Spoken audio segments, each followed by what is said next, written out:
Okay, so I know it was like 6 months ago in my Gremlins video that I said I'd talk about this one, and honestly, distractions aside, I think the reason I never really pushed myself to finish the video was because Poltergeist was the most traumatizing thing I ever saw as a kid.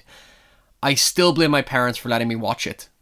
Now, obviously, unlike Gremlins, which promoted itself as a quirky family fantasy before taking a twisted, cocaine-fueled turn towards literally trolling sensitive audiences with grisly monsters who practically busted a nut for violence, Steven Spielberg and Tobe Hooper's Poltergeist clearly wasn't intended for general audiences. I mean, you have the guy who made this monstrosity attached to it. But since it looked like your typical warm family Spielberg flick, I, along with my parents, naively let my guard down just long enough to have whatever the hell this thing is completely tear the innocence away from me and leave me as the cold, cynically anxious overthinker that I am today. Look, let's not beat around the bush here. There's no introduction needed for what is effectively the quintessential American supernatural horror movie that perfectly exemplifies the genre into one single suburban household, and leaves you with a wild, imaginative impression that will make you second guess thinking television and media was honestly a good idea for humanity. So let's talk about Poltergeist.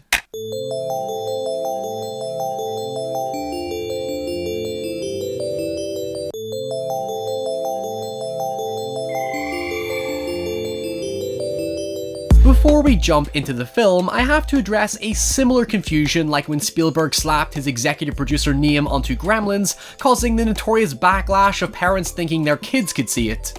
There's always been a long-standing debate over the creative credit for Poltergeist, because since it was predominantly spearheaded by Spielberg as both producer and co-writer, most people assume he directed the film over the actual credited director Tobe Hooper, who Spielberg had personally hired to direct the film because of his work on the Texas Chainsaw Massacre and the lesser-known The Funhouse. The thing was, because Spielberg was contractually committed to E.T. the extraterrestrial for Universal Studios at the time, a clause in his contract meant that he could not legally direct another film until E.T. was finished.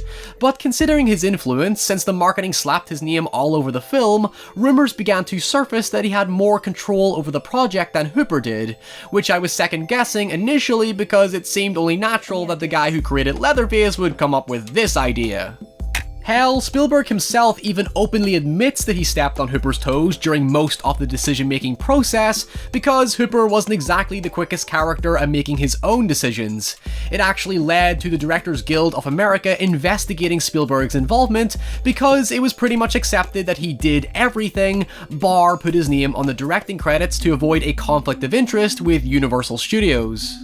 It's always been a grey area, but in recent years, it seems most of the cast and crew have sided on the perspective that Hooper was the actual director, with some saying Spielberg merely attempted to uphold his original vision as the co-writer and producer of the film.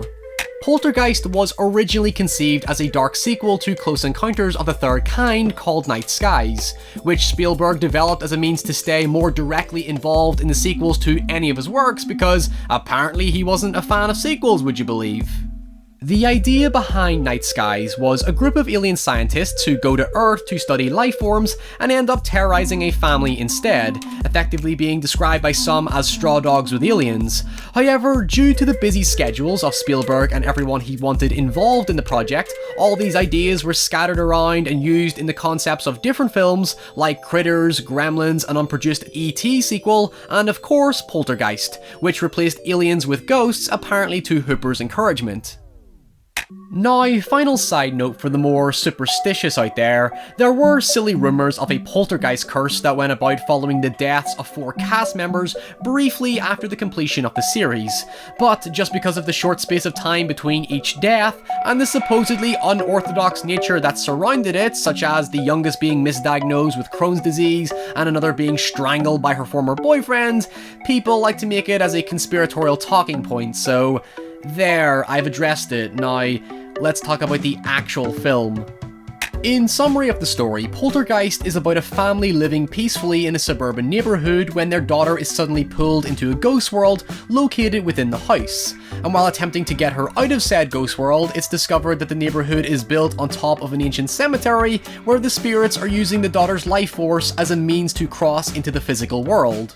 While certainly a cliche to today's standards, it was a new concept for its time and pretty much set the whole idea in motion. But what makes the mystery so compelling to me is the introduction to the psychic medium Tangina Barons, who explains to the family that an unseen beast, that childhood traumatizing son of a bitch I showed you at the start, is actually controlling the portal, giving us this haunting monologue that truly sells the idea that these spirits are definitely dangerous and evil without even a single death happening in the film.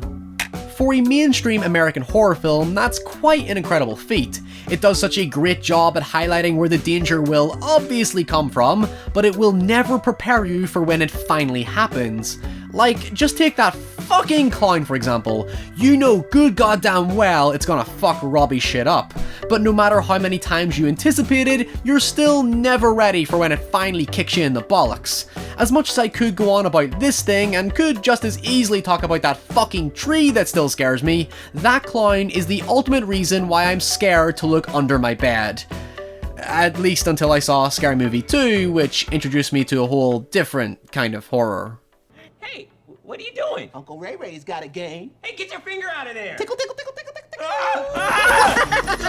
The general structure of Poltergeist is a gradual escalation of danger, starting out as a weird, whimsical series of disturbances and evolving into legitimate terror that captures that domestic fear of a quaint, tranquil neighborhood being intruded by something sinister that we cannot see. I think I've covered this thematic angle just enough to not have to indulge on it any further at this point, but one of the recurring elements of the film that went on to influence the home invasion formula is the breakdown of the traditional nuclear family. The film sets up all the idyllic stereotypes of a conventional middle-class suburbia and proceeds to suggest all this evil disruption is because of some greedy corporation who immorally trampled over the resting deceased to maintain their major capitalist monopoly. I mean, it seems to be going for the whole symbolism of how this peaceful, happy lifestyle is just a smokescreen to the big, powerful real estate enterprises that superficially cultivate it, but I think it's conflicted to assume that it's a jab at the man when, you know, it's a big budget Hollywood movie. While I get how many people came to the whole breakdown of the American dream perspective, I felt that this was something that the remake was more alluding to, given it was about a family trying to recover from the father's layoff and financial downturn caused by the recession. In that movie, the economic stress plays a bigger part to the father's emotional arc, whereas in the original, given the culture of the time, the father is a breadwinner with a successful real estate occupation.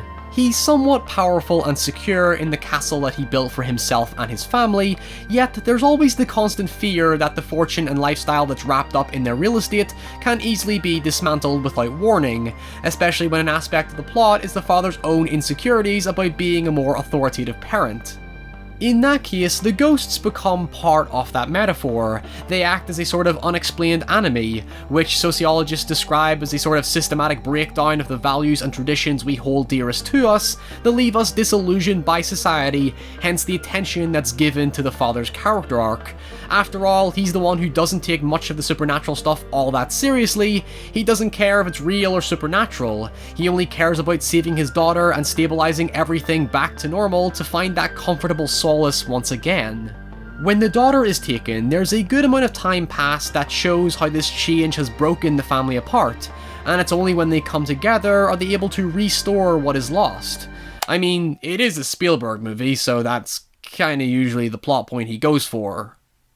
Overall, I think for all the intense scares and gruesome imagery, Poltergeist is still a very relieving horror film. These days, horror loves nihilism because apparently most people equate nihilism to horror, but Poltergeist is an intimate adventure that celebrates spooky traditions. It's unique in its unpredictability. There's an obscure quality to its creatures that pretty much inspired the Insidious and Conjuring franchises and, well, any other spooky house film that came after it.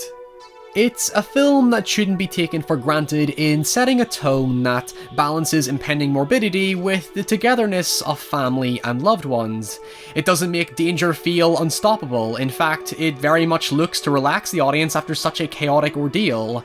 It's a breath of fresh air to the madness, and honestly, it's horror films like this that have positive spirits behind them that make me want to revisit them.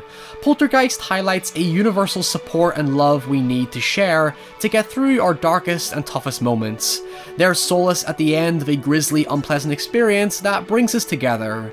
So if you want a horror film that scares you while comforting you at the end, you can't go wrong with a film created by the guy who made E.T. the Extraterrestrial, and the guy who somehow found a way to make Texas even scarier.